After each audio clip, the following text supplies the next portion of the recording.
New Orleans has so many great musicians.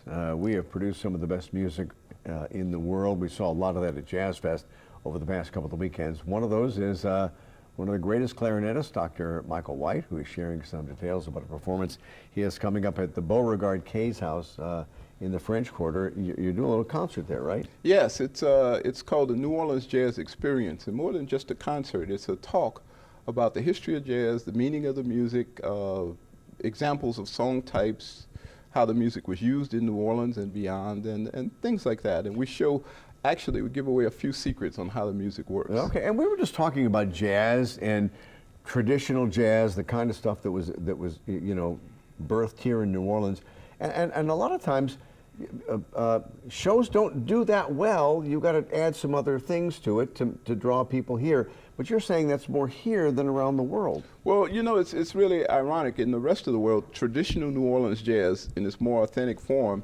is like a cult music, and there are thousands of fans and hundreds of musicians all over the world that play this music. And it is kind of amazing when you do travel around, especially for musicians, no matter where you guys go, I mean, your music is loved. New Orleans music is loved. Yeah, people, they study the history of the music, and they know about the musicians of the past, and they keep up with what's going on with the music in the present. And are you one of those purists who only plays traditional, or do you try to change it up a bit? Because audiences kind of like that. Well, you know, I play a lot of, I play what is called the revival style of New Orleans jazz, which became popular in the 1940s, started a worldwide revolution for the music. And I go back to the classic period of the 1920s, but I also write original songs. I'm writing quite a lot these days, and I use original songs, and I also experiment with other ethnic folk musics, blending them with traditional New Orleans jazz and transforming songs from other genres. Yeah, and you like taking some modern music and making it your own. Yes, yes. I mean, I've taken things like pop music, music from Bob Marley, Paul Simon, Amy Winehouse, yeah. And you know, if the structure of the song kind of lends itself to New Orleans jazz, you can make it sound like a Louis Armstrong Hot 5 classic or something. And you were sitting over there in our kind of green area waiting to come on, and you saw the Eyewitness News thing, and it inspired you for a little song, didn't it? Yeah, well, one of the things that, you know, I always say is that New Orleans jazz is not just a set of old songs, but it's a style that can be used in the present, and anything can inspire you. So I saw that thing, and I said, Eyewitness News, Eyewitness Blues, and I came up with this little thing.